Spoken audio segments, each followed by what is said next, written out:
everyone, and welcome to the latest edition of the Cityline Book Club. We're here today to talk about Hellgoing by Lynn, Coady, and you'll notice that we have a permanent new book club member, Miss Marilyn Smith. And I have makeup and eyelashes on today. Woohoo! So let's get right into it. I wanted to ask first a very honest question to everyone about short stories in general, and I was just wondering what you all think of them. Tracy hates them. Let's hear more. Here's the thing. I feel like you can sit down and have a really good meal with 3 courses, or you can have tapas all night. And I've always been a little bit against tapas because I just never feel full. And so I sort of get that same idea with short stories. The writing in this book is so phenomenal that I wanted more. I wanted to know each character more. With me, my big thing about characters, I need to have empathy. I need to be able to understand you and feel you out, and a short story does not give me the time to do that. So the genre doesn't work for me. Yeah, for me, I used to love short stories. In high school, I read them all the time. You know, we were doing, in high school, you get the whole Ray Bradbury, Shirley Jackson's The Lottery, some great short stories. I used to love Stephen King. But I found with those short stories, classic short stories, you would get a beginning, a middle, and an end. And yes, it would be, yeah, that's exactly it. I found with Lynn Coady's, and maybe it's modern short stories, I admit I haven't read a short story collection in some time, I found you were just kind of parachuted into 2 people's lives, and you don't have any context. You're like, okay, what's happening here? And then at the end, there's no resolution. So it's like, okay, really fascinating characters, but same thing. I wanted more out of them. Yeah. Because, you'd think with my kind of personality, because I'm, boom, boom, boom, that this would be perfect for me to go to sleep with, right? Read a short story. And I just didn't have I didn't get a relationship with anybody. I didn't really even maybe necessarily like anybody, or develop like a feeling, an emotional commitment. And at the end of it was like, what the? I just read that and that, what? Come on. And I was pissed off. But the writing was gorgeous. I wished I'd had a highlighter and highlighted all the things that I went, whoa, I got to remember that. Is there still maybe a favorite story each of you wants to speak to? I say Mr. Hope. Yay! Yeah, baby. There's something about it that was so it stayed with me because he was more than a teacher. He was so much more than a teacher. He was so interesting. And the relationship that he had with this one particular student, I thought, was so unique. It was so rare, and it was so beautiful, the way they grew together and the way he had laser-focused bluntness with her. And I thought it was incredible. His insights were incredible, and I think that he actually felt that they had some kind of a special bond, and they both had really crazy ways of showing it. But it's a story that stayed with me. I thought it was really cool. I want more. Yeah. Lynn, Coady, I want more Mr. Hope. I saw a whole movie with Mr. Hope, And here's one of my favorite lines. History Mr. Hope lectured us in grade 9 is about giving up. I think that's hilarious. Yeah, it's great. And he was bitter, and I used to be a school teacher, there's another thing I've done. Anyway, so every job, anyway, I haven't been a pole dancer, so anyway, thank God. Yes! And I'm so flexible, right? No upper body strength, I'm hooked. I love that he called her Greta instead of Shelley. I love that. Yeah. Yes, Mr. Hope was terrific. I also liked Body Condom, and that was I'm sorry, I'm checking my notes because I forget the names. Yeah.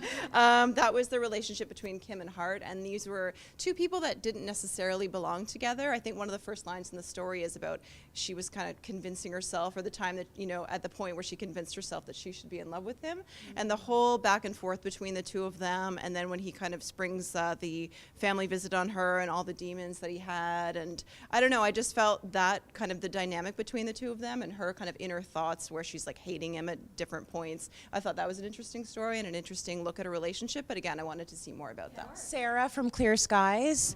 I want to know more about what Sarah went through with this, I assume it's some kind of a cult leader that had them all off doing their own thing. I want to know more about her. I want to know what happened in the sky, what that has to do with her past being a part of this group, and the whole not washing her hair, not showering. There was so much there that I could see, not just a book, a movie.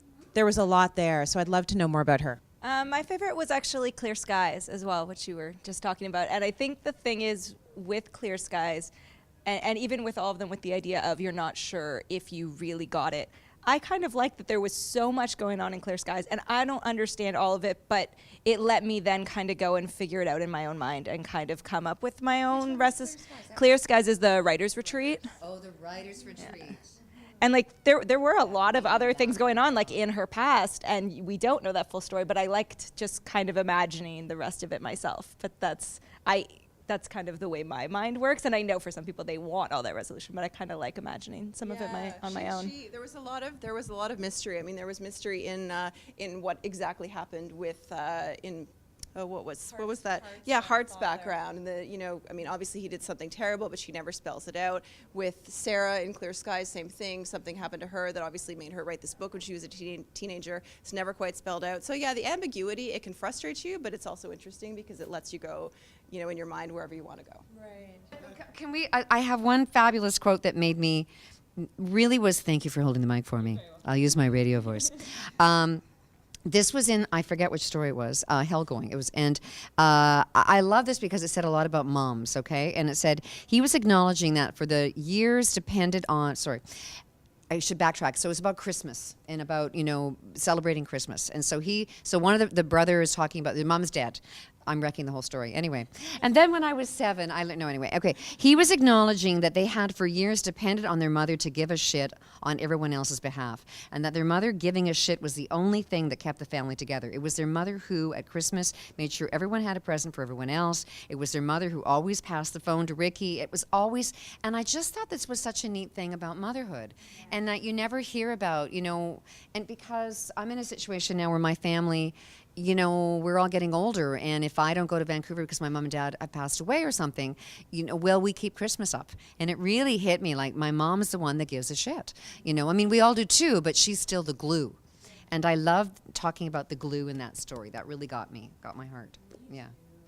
All right, well, I think you guys answered multiple questions in one, so I liked all your answers. So I'll just ask you my last question, which is just what you thought about Lynn Coady's writing style, which I think you all talked to a little bit, and whether or not you would read something else by her, perhaps one of her novels maybe instead. Yeah, I thought there were, just kind of like you said, Marilyn, there were moments of absolute brilliance in her writing. And I wish I'd picked some of them out, but there were so many times where I'm like, wow, that is an incredible line, and wow, she is really getting that character. And in a 10-page story, I really see a vivid picture of this character. So talented, and I definitely want to go back to read The Antagonist, which I think she was nominated for the Giller last time, and I'd definitely like to go back to that of hers. Can I read one line that I loved? Okay, so this is the story, Dogs and Clothes. So this is the one with the guy that comes in, he's doing a series of interviews, and this girl is the PR, the handler. Okay, so she meets up with a man who she's had an affair with in the past. Clumsy, said Alex, whose one-note mode of flirtation had always been personal insult.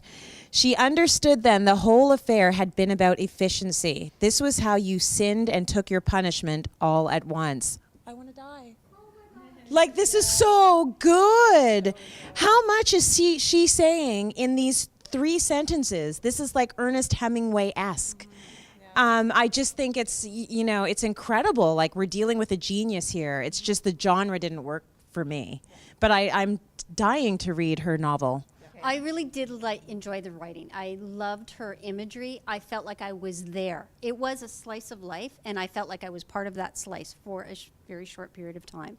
So I would definitely read a novel by her. I'd like to see what she does in a full story. Anyways, Lynn Coady, I'm proud to be Canadian when we have authors like this. Well, thank you, ladies, for another great discussion, as always. And we hope you guys have been reading along with us, and we'd love to hear your thoughts on the book. So if you comment at the bottom of this post in the Cityline Book Club with your thoughts on Hellgoing, you can be entered to win a prize pack from House of Anansi Press that published the book. And we hope you'll read along with us next time as well. We'll be reading Come Thou Tortoise by Jessica Grant. Marilyn is very extra excited. And we hope you'll read along with us then. Thanks so much.